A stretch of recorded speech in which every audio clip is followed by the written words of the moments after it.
But let's get to the National Football League. Dun, dun, dun, dun. Yeah, I mean, here we go. And there's a couple things out there all involving the Browns. So there's the Jimmy Garoppolo story from Cleveland.com that if this suspension is more than 6 games, which we all know it will be, right? Because if it was 6, the NFL wouldn't be appealing it, Alan, right? Right. We wouldn't be talking about this situation. Exactly. Guys so wouldn't be trying to negotiate right now. Right. And now the league turned down, I guess he offered, before he offered 12, and now he's trying to offer 8. If the league turned down a 12 game, why would they take an 8? That doesn't make any sense to me. And a $5 million fine he's offering. Right. Even though he's only making $1 million. And I think he hurt himself a little bit by doing that phony contract. You know what I mean? Where he was only going to lose $345,000 off of the current contract, the way it's the money's laid out. So the NFL's not going to have that.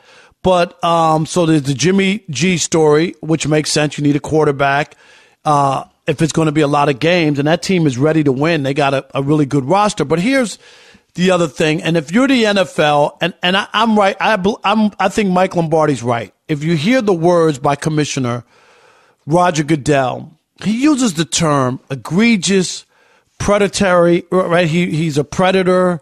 I mean, there's some pretty strong words. And it sounds like the league is dead serious that they're going to get their year because they wanted an indefinite suspension. And now, after that 6-game suspension came down, I knew the league wasn't going to sit pat on that. Right. There were like 30 women, right? There were 24 women, right. And because they signed – yeah. And Dan Patrick, if you listen to Fox Sports Radio, Dan Patrick makes a really good case. He says – they lumped all 4 women together, but in reality, that's like four different offenses. It wasn't one. It didn't happen in the same day in the same room with 4 women. Right. This was 4 different cases over a year and a half. Those should all be looked at individually. So if you get 4 games for one case, right? It should be 4 games for each case, not lumped together. You don't do it like that where they serve concurrently, right? Is that like you get 2 lives, double life, or whatever, and they serve together, right? Okay, we get that. So where are you, Alan, on this? I don't think the NFL is going to accept anything. They already have. They're going to insert their guy in. Roger Goodell's not doing it, but the guy he's going to insert is going to do what he wants. I mean, I don't know how you can look at it any other way. I think the NFL obviously is about, like most businesses, it's about money. That's the bottom line. And I think there's pressure on Roger Goodell on this one to sort of come down pretty hard. You cannot continue to have this image of being light on issues like this in the NFL. And I just think that he has to make a statement here that we're trying to get ahead of this and we're trying to curb this.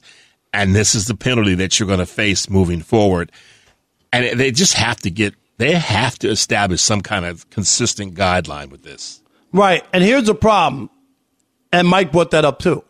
They're all over the place. If you remember the Ray Rice story, you remember, Alan, his original suspension was 2 games before they watched the videotape inside the elevator. Right.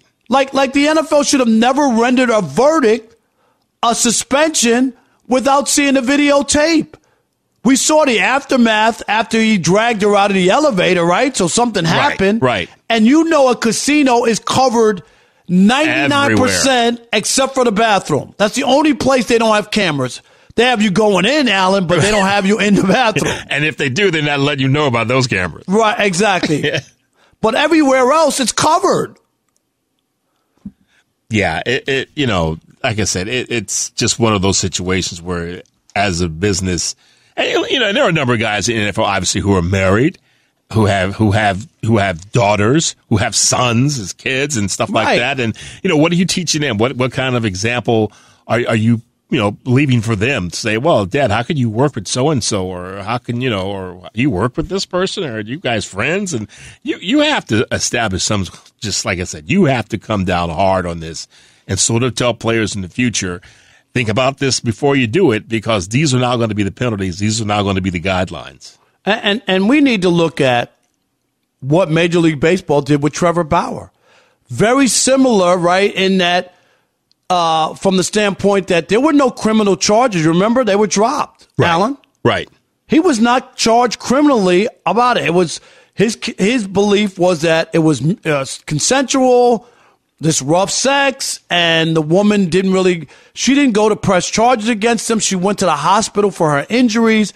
And you notice, Alan, covering news all these years, the hospital has to report somebody comes in to the police, right. beat up or right. and they can't explain where their bruises are coming from. Right. And in her case, there were even these text messages that left a lot of questions out there as to consent and all of that. But even still, baseball said, no, we just can't. Right. And they took away, Alan, a 2-year suspension. 2 years. The Baseball Players Union is the strongest union. Did you hear a peep from them? No. I didn't. No. And Trevor Bauer was due, I think, $45 million a year.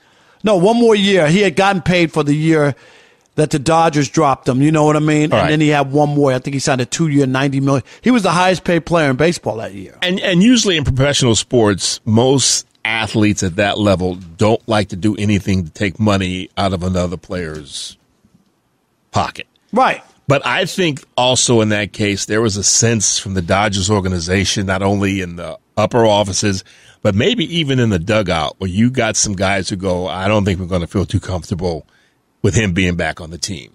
That doesn't seem to happen so much, at least not that I've heard of, consistently in the NFL, where guys are coming to the management or going to Roger Goodell and saying, we don't feel comfortable with this guy in the locker room. Right. And that's what happened in L.A. with the Dodgers is they all stopped following him on social media. And when the media came in, Alan, to ask questions, they were like, do not bring him up. And it was clear. I told people he would never pitch for the Dodgers. I'm not saying he might not, get another opportunity down the road, but I knew the Dodgers because of what you talked about. You have to explain this to your family and to the kids and to your wife. And why are we cheering this guy? And in this case, the NFL is going to stay firm on this. And I would be stunned if it's anything less than a year. They were looking at an indefinite suspension.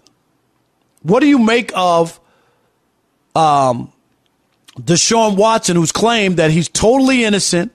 He's never shown remorse, never apologized, like Allen, and made a phony contract so he wouldn't be penalized. Got all his money last year, didn't play one down, and was defiant that he would never settle with anybody. And of course, he did. I mean, what do you make of this? And in order to start the healing process, doesn't he need to be remorseful? I think so. I think and accept some responsibility. And I said the same thing when you mentioned Bauer. I said that I had this discussion with my son, who's going to be going to college, and next week we have to take him. And we talked about the Bauer thing, and he agreed. My young son agreed.